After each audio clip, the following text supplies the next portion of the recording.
Okay, welcome everyone. Thank you so much for joining us today. I'm really excited to have everybody. This is a hot topic that we want to make sure that we're covering for everyone and make sure that you get the most out of this webinar. So a couple of housekeeping items first. If you are on video or unmuted, could you please turn off your video and mute yourself just so that we don't distract everyone with your pretty faces, I might add. Also, if you have questions, we're going to take them, I believe, Margaret, at the end. Do you think that would be the best? Yeah, so we'll take the end is great. If you put them in the chat, we may lose them through the presentation. So hold on to them, and I'm happy to stick around for as long as we need to at the end. Also, I'm monitoring the chat, so it's all good here. So either way is fine by us. When you do ask your question, put it in the chat, whether it's during the session so you don't forget it, and I'll look at the chat, or if you want to hold on to it, that would be great. I'm just going to admit a couple more people, and I think we're off to the races, Margaret. Okay. So I am Amy Friesen. I'm the owner of Tea and Toast here in Ottawa. We specialize in helping people really figure out what senior housing options work for them, whether it's staying at home and getting care, whether it's a retirement home or long-term care. I also am a founder of Eldercare Planners, which is across Canada, which links all of us together, all of people that do what I do across Canada, so that families have the most access to help when they're trying to navigate this situation. And so we thought today we would really start with a couple of stats so you can really understand kind of what's happening and where we're coming from. So these stats I pulled are from 2002. Believe it or not, there's not actually a ton of updated stats for caregivers with Stats Canada or anywhere, to be honest. So in 2002, our population of 65 plus, we were really looking at 4 million seniors. And in that, we were also looking at 27% of caregivers were sandwiched and 80% were employed. So sandwiched means that the caregivers had kids, younger kids that are taken care of or responsible for. It doesn't have to be young kids, all the way over to their parents that they're caring for as well. And then 80% of those people were employed. So you can see how heavy that might be. Many of you joining us today are probably in the same situation. And so that means that there was over 1.6 million Canadians were employed, and they were also caring for their senior loved ones. And so now if I can move to what we extrapolated, essentially, we did our math, and basically what we're looking at is now in this time period, we're actually looking at about 7 million seniors in Canada. So up from 4 million in 2002. And of particular interest to me and my colleagues, as to you as well, I hope, is that the 90 plus population alone, there was a 145% increase. So this means that people are living longer. Obviously, we all know this. They're living longer, which means that people are in this sandwich generation or in this caregiver position for their seniors in their lives a much longer time. And then that also brings us down to 2.2 million caregivers who are caregivers, and they're also employed. So these numbers for what I do are a bit scary for us, because we know how many people are out there being caregivers. We know how rampant burnout is, especially after COVID. Let's be honest, all of our caregivers are burnt out, our support staff for housing and things like that, hospitals, everybody is kind of tired, right? And it's burnout, of course, it's not just being tired, but as an aspect. So today we're going to talk about grief, we're going to talk about guilt and burnout, and we're welcoming Margaret Dennis here. She's going to go over all the stuff for us so that you can really have an idea of what to look out for, and we can give you some tips and tricks, and we can answer your questions at the end so that everybody leaves today with some extra tools in their tool case. I think that's what we're looking for, Margaret. So over to you. Excellent. Thanks so much for the introduction there, Amy, and welcome to everybody today. So just a little bit about me and why I'm here today. My name is Margaret Dennis. I am the founder and CEO of Evolv Coaching. I am a women's life empowerment and grief coach.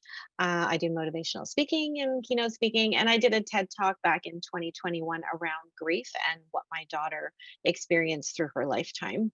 Um, We've just started a teen camp this summer for girls because I found when I was coaching a lot of women, we ended up back in the teen years to try and to move through a lot of that stuff to help them move forward in their lives.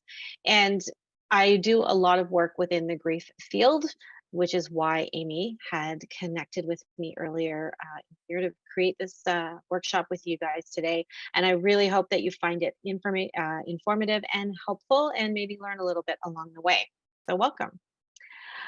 So what are we going to cover today? As Amy said, we are going to talk about grief, especially around the caregiver role, talk about guilt that comes with being a caregiver too, sometimes something we don't like to talk about, and then burnout, really, like, what does it look like? How does it show up for you? And what can you do to prevent it? Or if it's starting, how can you get it to slow down and redirect? Okay, so let's get going. So we're all about caregivers. I imagine everyone on this call today is either a caregiver or knows of someone that they're here to support. So welcome and thank you for coming today. A caregiver, by definition, is a family member or a paid helper who regularly looks after a child or a sick, elderly, or disabled person. I know a number of people who fall into both categories. Whether you are looking after a sick child as well, also would count. But I think today our focus is a lot on those of us who are looking after our parents or our grandparents. And are also, as Amy had mentioned before, a lot of us are probably still working as well. So falling into that sandwich generation. So, who can be a caregiver? Often it's the adult child, those of us who have our own children as well, possibly. But we're grown adults, we're living our lives, and we are now looking after our parents or grandparents. It could be our spouse. You could be the spouse of someone who requires your attention and your caregiving as well. A caregiver could also be a relative. It could be a brother, a sister. It could be a cousin, an aunt, an uncle, or it could be a close friend who stepped into that caregiver role. And it could also be a professional caregiver, someone that gets paid to look after our loved ones. And becoming a caregiver can happen either really quickly or slowly over time. So it could happen suddenly if the person is in an accident or has a stroke or a fall that requires them to then have a little bit more hands-on assistance in caregiving. Or it could happen slowly over time as people start to develop dementia, Alzheimer's, Parkinson's. And quite often those start slowly, but then they ramp up fairly quickly. So you go almost from slow to sudden. And assisting with a person with that you require to provide caregiver duties for. Your duties can include a whole lot of different things. It could help them with bathing and just daily grooming, like brushing their hair, brushing their teeth. You may need to help them with dressing. Sometimes even just tying up shoes because they can't quite, maybe they've lost some of their dexterity or they're having trouble bending down. Maybe helping them with toileting, helping them get to the bathroom and assisting with that process. And even with exercise, right? Maybe they would like someone to help support them and stabilize them a little bit more so that they don't fall over, and to help make sure that they are being active. It could be as much as even taking them for a walk, right? We could help with basic food preparation. It could mean that you are preparing their meals, whether it's actually going to their place and cooking their meals for them, or it's doing meal prep and dropping meals off for them. Maybe checking in on them and making sure that they're eating, right?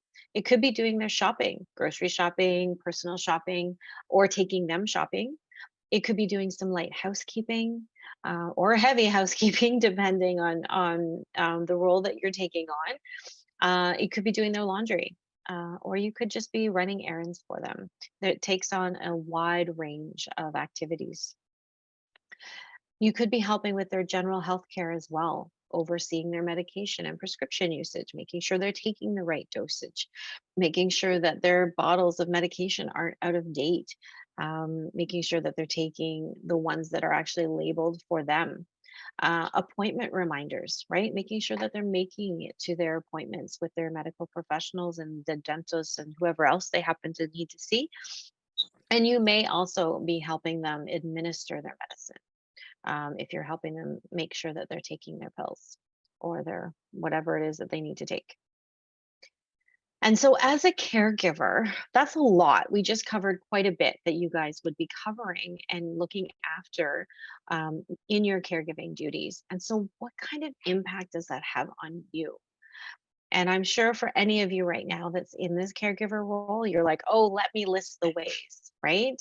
I'm sure that the impact on you can be anywhere from just a mild inconvenience to completely taking over your life. We have a huge continuum when it comes to caregiving, and we're going to go through some of that right now. So, being a caregiver can be have a huge emotional impact. It can be like an emotional roller coaster. You can go through any or all of these emotions. You can feel sadness, disappointment, fear, bitterness, resentment, guilt, anger, anguish, despair. All of those feelings can come up for you. And what I want to share with you today is all of these feelings are extremely valid. Anytime you feel any of these things, it's normal. It's normal. This is not what you had planned. This is not what you'd expected, right? And so these feelings are going to come up. And I've talked to people who've said that they felt resentful and then immediately felt guilty for feeling resentful because the person still needed them to be there. And so I just want you all to understand that when the feelings come up, please don't judge yourself. Just understand that the feeling is there.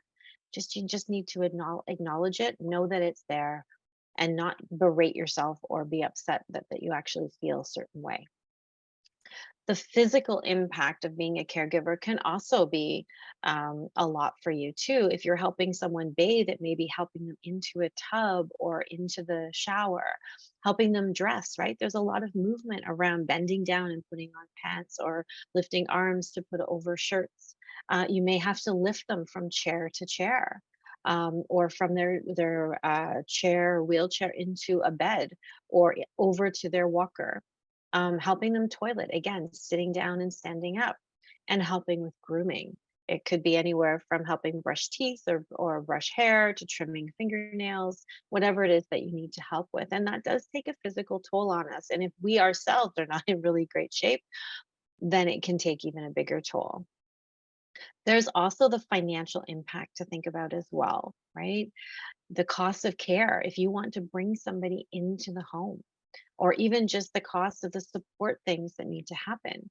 What if your loved one is at a point where they need extended care or additional care, more care than you can provide at home? So you're looking at a retirement home placement, which Amy is really good to contact if you need help with that. She knows exactly where to go and look for you and can be a great resource. So just a little aside with that, because that's what she does, is she helps you find places for your loved ones to be. You may need to pay for support services, and you may also need to pay for support items. And if your loved one has not been financially set to provide for their own care, that may be coming out of your own pocket. And on top of that, with your caregiving duties, you may have to take some time off of work to provide that care, which, depending on your employer, may impact how much you're actually bringing home if they pay for that time off or they don't. And then you have your own personal impact, right? Your own personal and health issues may not be dealt with, right? Maybe you've got something going on with you, but you just don't have time to go to the doctor, or you don't have time to go to the chiropractor, or whatever it is that you need to do to go and deal with your own stuff. You may put those aside and say, I don't have time for that. You could also feel really overwhelmed with becoming a caregiver, and exhaustion, right? Especially when you are caring for not only your family, but also the person you're looking after if they're not living with you, or even if they are living with you. But that exhaustion of having to be everything to everyone, right? And quite often you have less time available to you to spend with your own children or your friends or even your spouse, or your partner. because you are spending more time caring for this other person. And it all depends on your own unique situation, whether they live with you or they live separate and you have to go there or even just, be with them 24 hours a day. It really depends. Again, your caregiving can be on a continuum from a couple of hours a week to 24/7, right? And so the more care you have to provide to somebody else, the less you're going to have time for yourself and the things that you need as well. And so we've had a look at what can be impacted and what the role of a caregiver can take on. And now we're going to look a little bit at what caregiver grief can look like, because there is a lot of grief around being a caregiver. Um, so, grief by definition is an emotional expression and an internal experience of loss. It's how you feel, it's what's going on inside of you. It's the idea of feeling sad or frustrated and or angry and all those emotions that we talked about earlier. The grief can is all an internal experience for you, right? People don't necessarily know you're grieving when they look at you. If you've got a really, strong face on and you're going through day to day, people may not know that that's what you're feeling inside. Okay. For a lot of you who are caregivers, and I would say it's probably normal for every caregiver, that you also will experience anticipatory grief. And so that's the distress a person will feel in the days or months or even years before the death or passing of a loved one or another impending loss, right? It's also referred to as anticipatory loss or preparatory grief. And we find this when people who've been diagnosed with a terminal illness, we may not know how long they have. They may only have a couple of months or they might have many years, but we really don't have an end date, a specific date to look at. And so from the moment of that diagnosis, you're already anticipating their loss. So there's that feeling of grief like it's coming, it's coming, it's coming. And so you're grieving all the way through the process of looking after somebody. And then you're going through the actual grief of losing them when they pass. If that's what's going on with that particular person, you're not always caregiving for someone who is terminal or will pass away. It may just be caregiving for someone who's been in an accident and needs help for a few months with mobility. But anticipatory grief really does connect itself to the idea of loss at the end. And when you're experiencing grief, we have to understand that grief actually impacts us on so many different levels than just the emotional, right? So you've got your physical impact, the exhaustion, your lack of sleep, you're not caring for yourself. Then the emotional, your feelings that you feel inside, the sadness, the resentment, the guilt, the anger, all of those things. You also have the mental side of it. When you're experiencing grief, there's actually a chemical reaction in your brain called that causes you to have grief brain, especially when it's very intense grief, and it releases neurochemicals into your brain that makes you feel foggy and have difficulty making decisions. And they always say when you're going through a grief process, don't make any big decisions. Don't go decide to sell your house and move away or quit your job. Those things all are things that you can't really think clearly of in the moment. Then you've got your spiritual impact of grief. And with your spiritual impact with grief, we can see it go one of two ways, really. Some people really lean into their spirituality and really rely on that as a comfort for them as they're going through this process. And other people go the other extreme and they're really angry at whatever it is that they connect to, whether it's God or the divine or the universe or whatever it is that they connect to. All of a sudden there's this blame of how could you do this to this person, how could you do this to me, and they move away from that rather than finding comfort in it. So it can impact how you, if you have a relationship with the spirit or either religion or spiritually, then it can impact your relationship with that part of your life. Then there's the social impact too, right? When you're a caregiver and you're spending a lot of time with the person that you're looking after, you may not be invited out as much, or you may not have the opportunity to go out as much and be social, whether it's with your family, your friends, colleagues at work. Your social will be impacted, and Sometimes people don't even really know how to support you when you're going through this either, right? A lot of people tend to distance themselves when it comes to grief. They tend to step away because when they see what you're going through, their immediate thought is that could happen to me. And I better protect myself. So I'm just going to step away a little bit. I'm just going to, if you need any help, I'm way over here. You also have friends who will actually step in and help you, but there's a lot of people who just really don't know what to do. And it's no fault of their own because our society really does not teach us how to deal with grief. And then there's the cultural aspect, which is leads in from just what I was saying, is our cultures teach us different ways of dealing with grief. If you're down in Latin America, they have the Day of the Dead and they celebrate grief. And I know that's more around the death side of things, but there's a lot more talk around grief and loss. Whereas you come into North America and we don't talk about grief. And if you're a caregiver, a lot of people wouldn't even recognize that you would be grieving. They don't know how to support you. And so you often feel very alone when you're going through this process. So, what causes caregiver grief? I think we've talked a little bit about it, but here's a few specifics. When you're watching your parent or a child and their mental or physical being is declining and there's this loss of independence, that can cause you grief because you're seeing what they're losing out on and what you're losing out on with their relationship, right? Like there's a change in the relationship dynamic. You may go from being a daughter or a son to now being the caregiver and actually having to take on a parental role with your parents or grandparents. And also with your children, if you're a caregiver for your children, all of a sudden you're not just their mom or their dad, you are now their caregiver, which takes on more of almost a medical role.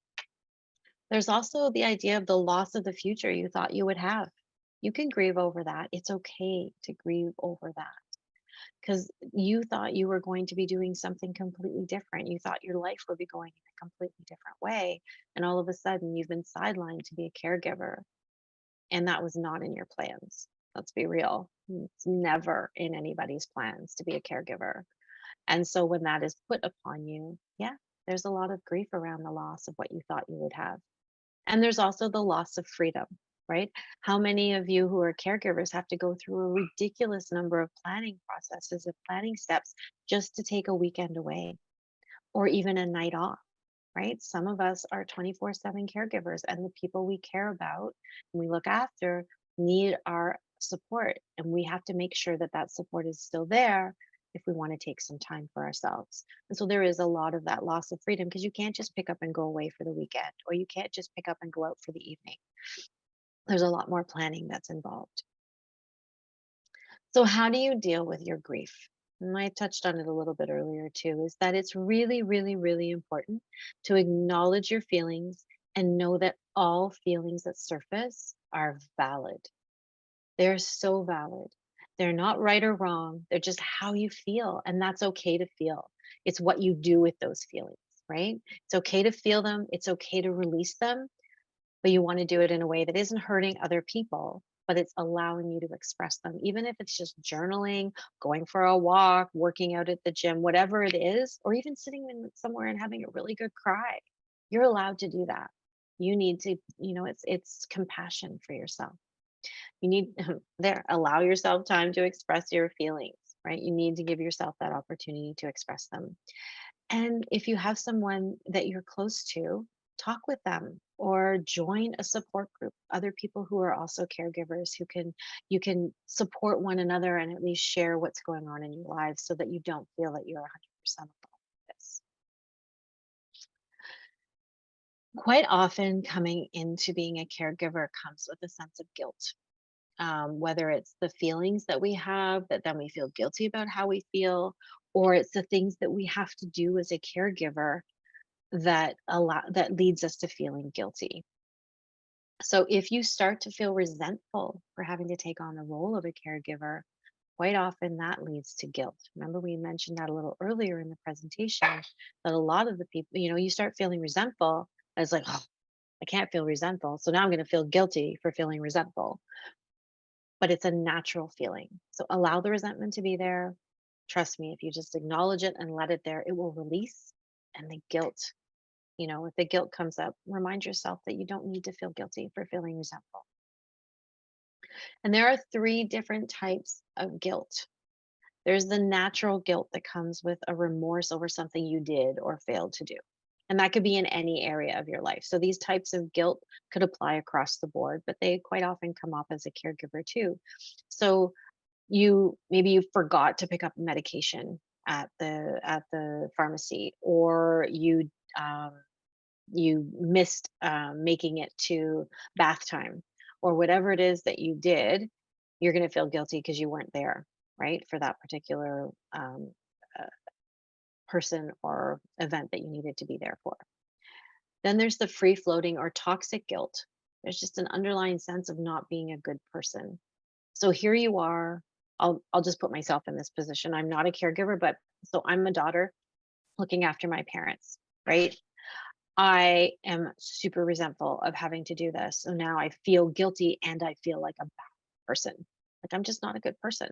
Who doesn't want to be there for their parents? Who doesn't want to be there to look after the people who raised you, right? That must make me a bad person.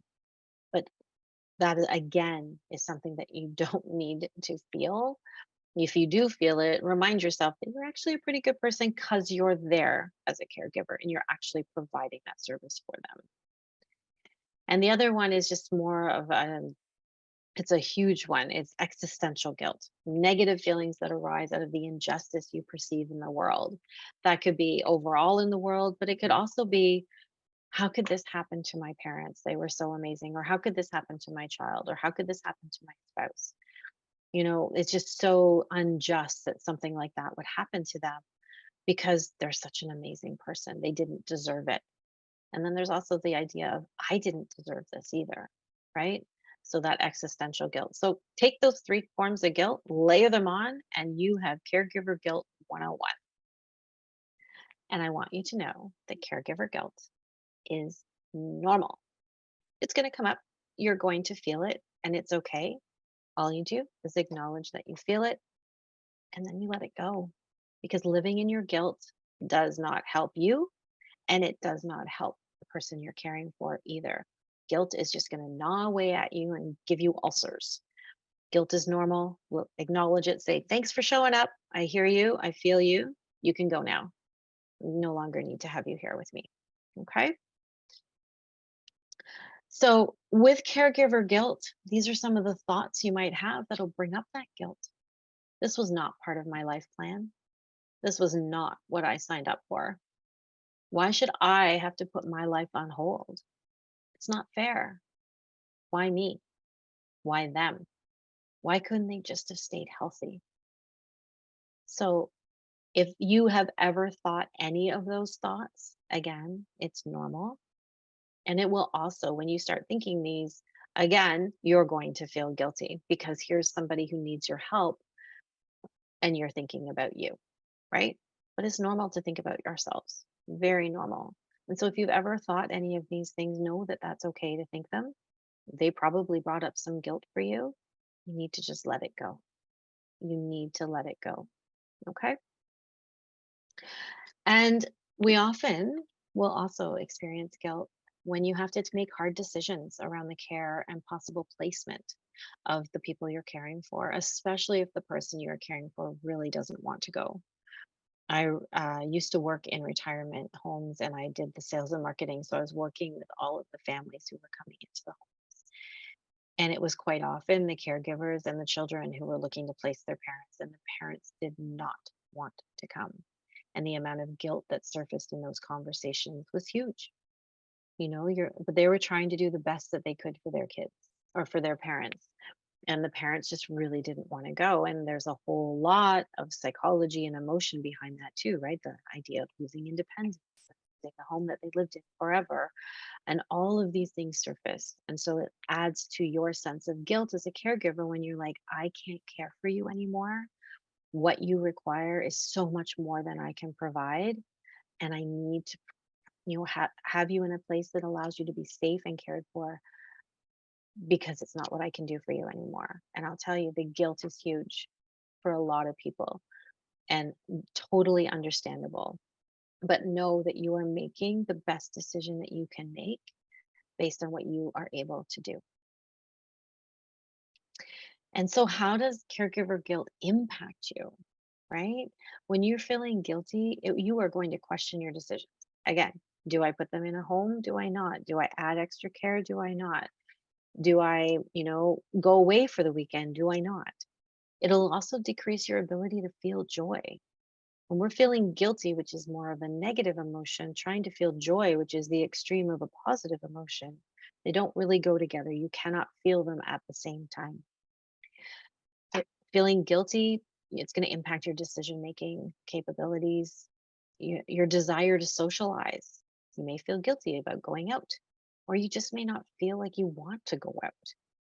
And then there's also the desire to take time for self care. Maybe you'll feel guilty about spending half an hour at the gym or going for a walk that you need. Guilt will impact a lot of those things and will keep you trapped where you are. So, how do you deal with your guilt? Again, acknowledge the feelings, let them know that they're there. Trust your instincts. If your instincts are telling you it's time for mom and dad to be placed in a home, trust those instincts. And then also make sure that you make time for yourself. Looking after you, filling up your cup, giving yourself the things that you need to thrive will make you a better caregiver, right? And accept your mistakes. We are not perfect. We are all human. We are going to make bad decisions. We're going to forget things. We're going to mess up. We are not perfect. And FYI, the caregiver role did not come with a manual. It's like having a baby. They hand you the baby and say, here you go, good luck. When you become a caregiver, they don't take you aside and go, here's a 2-year course on how to be a caregiver. They like, here you go, good luck. And you're left to figure it out on your own. So you're going to make mistakes. We all make mistakes. Accept them. You cannot change them. You'll do better next time. Okay.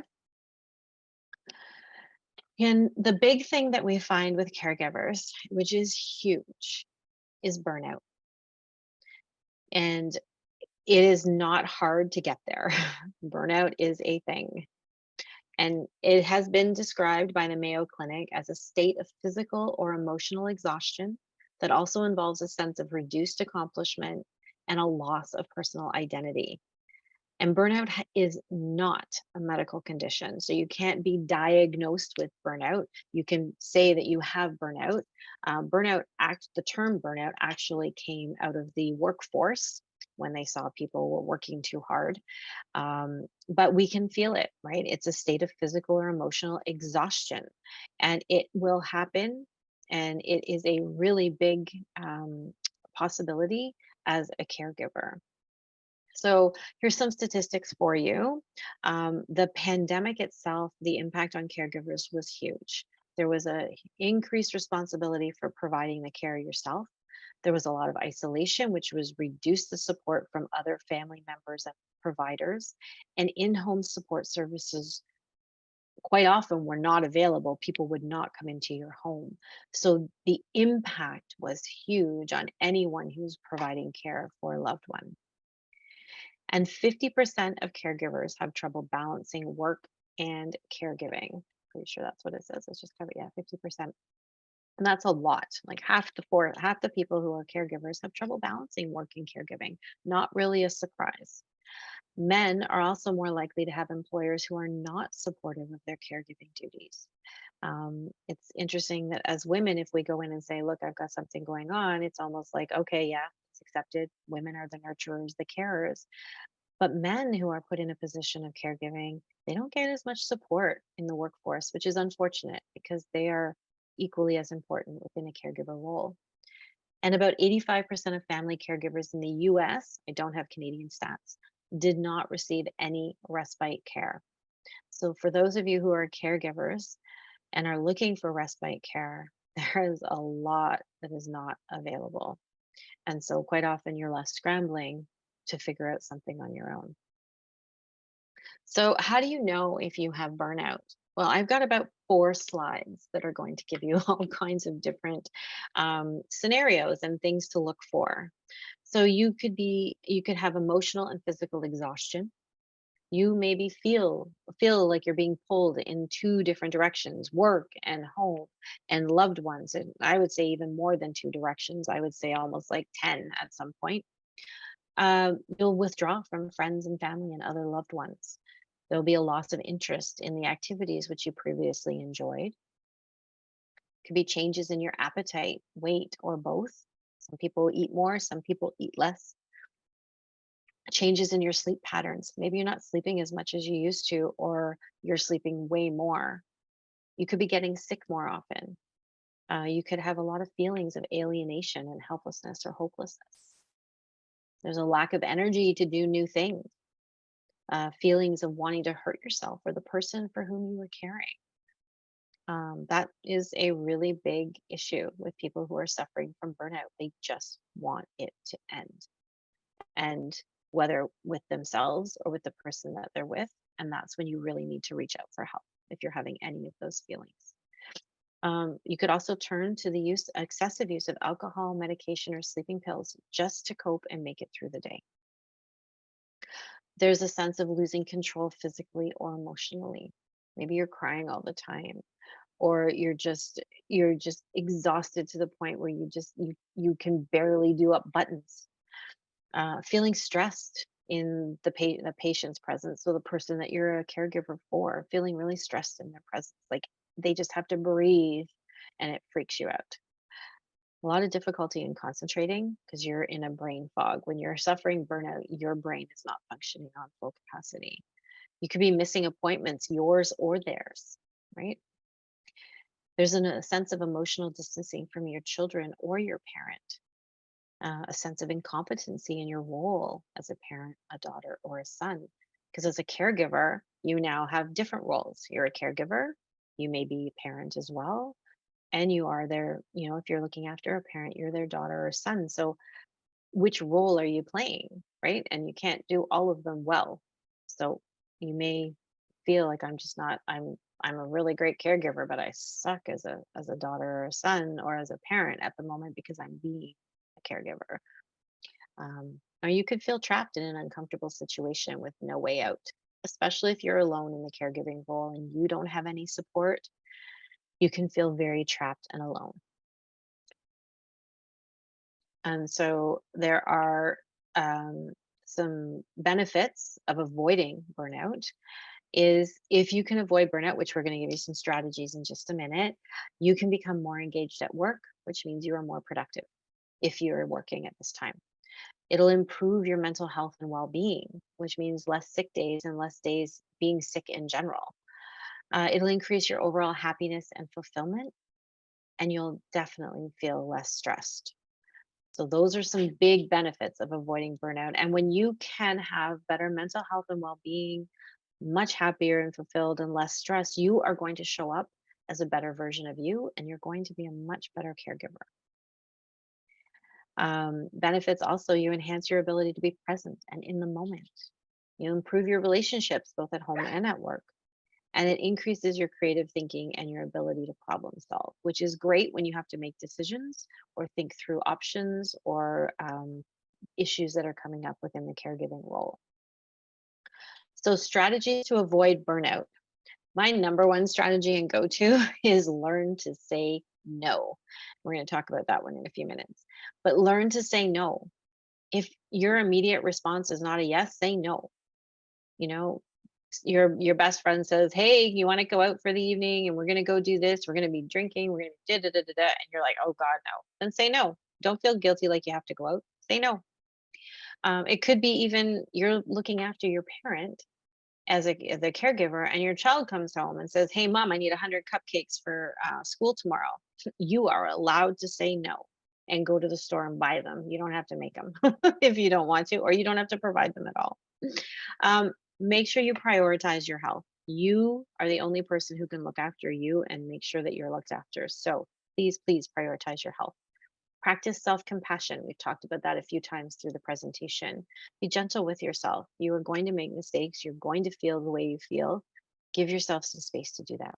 Invest in your relationships with your partner, your kids, your parents, invest in your friends, invest in those relationships. Put time aside, even if it's a 10 minutes, to be present with them and ask for help. Please do not be afraid to ask for help. There are so many people out there who are willing to be there for you. Please reach out. Make space in your schedule for family time. This is really, really important. If you want to stay connected to your family, again, 10, 15 minutes, maybe it's just one game night a week or something. Please make space in your schedule for family and prioritize that as quality time or other things as quality time. Doesn't have to be quantity, quality. Being present in that moment for 15 minutes, half an hour. Quality focused time is going to go a long way over a bunch of time where you're not actually present. And start small when you're making changes. If you find that you're going down the burnout hole and you need to make changes, start small. Take baby steps. You will have much more success. And have fun. Find things in your day that make you laugh, that have fun. Is it a show that you like to watch that makes you laugh? Is it a comic strip that you read? Is it actually paying attention to your kids making funny faces? What is it that you can find in your day that allows you to have fun? Set firm boundaries, really firm boundaries. Again, that learn to say no. Setting firm boundaries around what your expectations are with the people around you and for yourself is really, really important. Request flexible working hours if you can, if you're still working.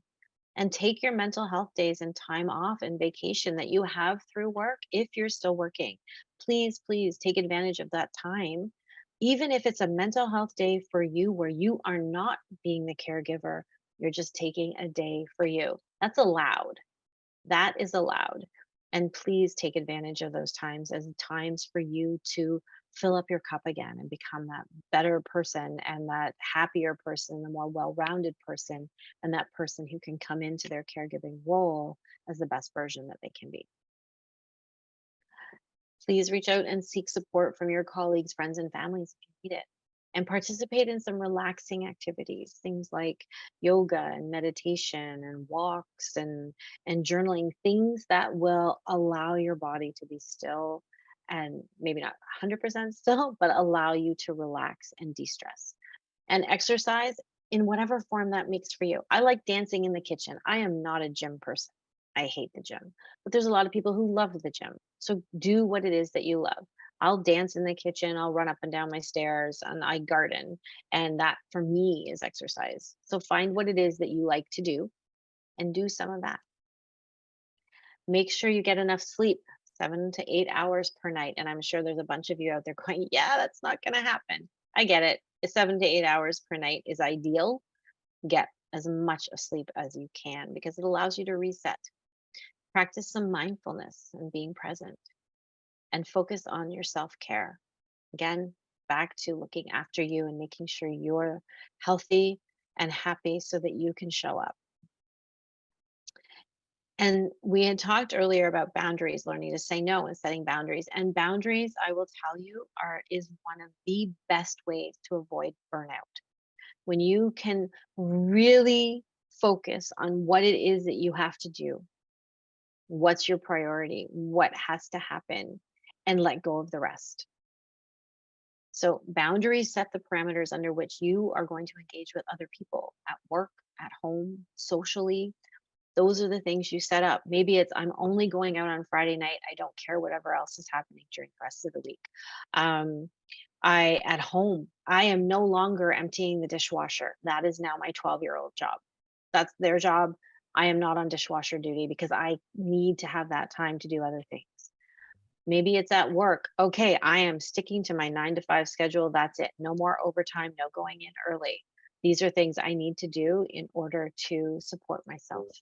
Okay, so whatever those boundaries are that you need to set for yourself, look around your life and see where can you delegate, right?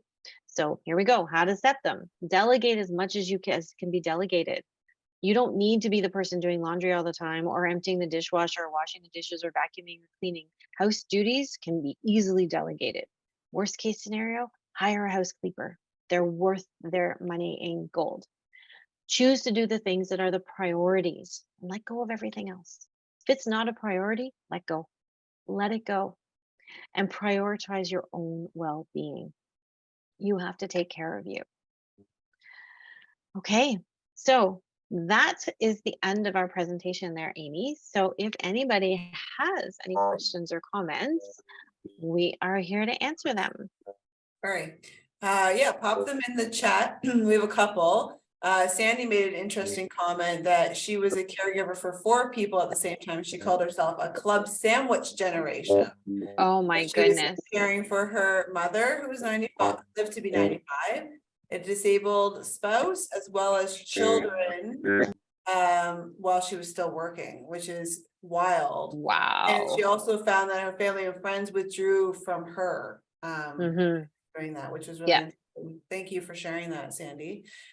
Joanne wants to know if we have any suggestions on how to deal with a person expressing suicidal thoughts while you're caregiving for them. That's a really good question. And I'm sure that's something that happens a lot more often than we actually talk about, because they're feeling equally as stressed and not really happy about their situation either. Um, Dealing with people who have suicidal thoughts, it's really you can sit and talk to them. You can have them call and talk to a suicide hotline. Oh, I don't really think that's as supportive as you probably would need. If you're really, really concerned that they're going to do something, then you need to take them to the hospital or I believe it's take them to the hospitals where they can be monitored 24/7. Um, that question, to be honest, Joanne, I've never had anyone ask me that question. So I'm kind of thinking about what we would do in that situation. But someone expressing suicidal thoughts, you need to take it seriously, because you never know if there's something that they're just sort of throwing off the cuff and saying, yeah, or whether it's something that they're really serious about. I wouldn't leave them alone. I would definitely have a look around the environment that they're in and make sure that there's nothing that they can harm themselves with, and take precautions that way. But I would also share with somebody else that that's what they've been expressing, so that you are not the only one carrying that burden of their expressed thoughts. And if you have any concerns, bring somebody in to talk with them as well, a counselor, or get them on a phone with a counselor if you don't feel that you are the person to talk to. But I would definitely listen to those thoughts and just follow what your instincts tell you to do. But yeah, It's also definitely. It's also really difficult too, because there's a lot of folks, especially after COVID as well, that have increased or increasing cognitive issues, a lot more dementia, a lot more memory issues. And so weigh that out. So if it's someone, in my opinion, and Margaret, I'll love to hear yours, if it's Mhm, someone that does have a cognitive issue, or someone that has dementia, Alzheimer's, or any of the underneath the umbrella of dementia, then maybe even bringing in a dementia coach or the Dementia Society to have that, because it'd be very pointed conversation, right? If they're taking into account mhm, they have this cognitive deficit, and mhm. take that as well. What do you think? I think that would be a great idea. I think it's really finding the people who specialize in this area and having them come and work with you, because you, as the caregiver, you're not trained in dealing with this either, right? Like I said, you're sort of handed this situation, you have to deal with it. So reaching out to your support group, reaching out to your community, reaching out to um, the uh, the support services that are out there. And I like the idea, if they do have um, like early signs of dementia and cognitive issues, definitely being in touch with the people who specialize in working in that area so that they can have those conversations. Yeah, that was a Tracy, great point, Amy. Tracy brought up another interesting point about MAID, and Mhm. in the fact that, if it's someone that is, you're trying to assess, right, what the situation, Mhm. if they Mhm. are really kind of going that way, maybe bring in a conversation about MAID, or look into MAID, because maybe they don't want to live anymore, and Mhm. you're trying to handle that situation with everything we just said, but also maybe look into it, because it's legal in Canada, right? So we look into Mhm. that as a situation, is what she's saying, which is is valid as well. Like if there's lots of people that choose not to go through with diagnosis of whatever and are Mm-hmm. depressed and they're dealing with it, and there is a different route that they can go now if they qualify as well. So I'm all about giving people information and letting, people decide for themselves, right? And that might be Mm-hmm. something that might be of interest. Absolutely. And I think the other thing to note too is it's great to give people information and it's good to have those conversations.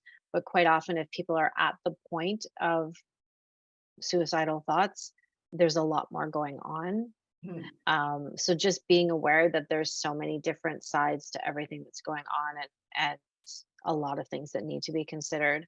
But yeah, MAID is definitely out there. I don't think it's a solution for everything at all, but I do think that it is an option for people to consider depending on their diagnosis.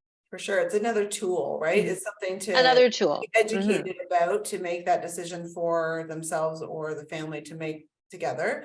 Hmm. And then Patricia also says that they found that medication prescribed has the effect of cognitive ability. So that's true as well. Like things to look into also could be, is are the prescriptions being followed properly? Because that can really Hmm. mess with people's minds as well. And so, they may be having suicidal thoughts or anything at this point. Their mind might have changed, and that might be Hmm. what's coming out of it, but it might not actually be how they feel. It might be because of something else. 100%, 100%. That was a great point, Patricia, with the medication. I have seen that happen with Mm, people, and I'm sure you have too, Amy, is that something's off with their meds. As soon as you change it, they're fine. yeah, So that's a great place to start, a I've seen good thing that to look happen at. quite a lot. Yeah. Hmm. Are there Yeah, any other questions? If you have any more yeah. questions, pop them in the chat and we'll address them before we're done here. Do you want to put up our Hmm. contact information, Margaret, just so if anybody has Sure. Yeah, after I you? will definitely do that. So there we go. If anybody would like to contact either Amy or myself, you can definitely reach us. We're Yeah. happy to have a conversation. Hmm. And Yeah, when finished here, we will send out the recording of this webinar for you guys to have a watch if you need, or share as you will. It doesn't look like there's any other questions coming up, Margaret. So I think at this time, we'll say thank you. Thanks, Margaret, for coming on. excellent. I appreciate it. You have I haven't heard you speak before. I've known you for years, but you have such a calm demeanor, and it was just really easy to soak in everything. And I'm hoping that everybody got so much value from today. And then again, you have the option to rewatch if there's something you missed or something you want to re-look at. Hmm. Absolutely, they can do that. So Yeah. thanks for coming. Well, thank you so much for inviting me. Thank you so much. This was my pleasure. Awesome. Thanks, everybody. I hope that you have a wonderful day. Hopefully we'll see you again on another webinar. Take care.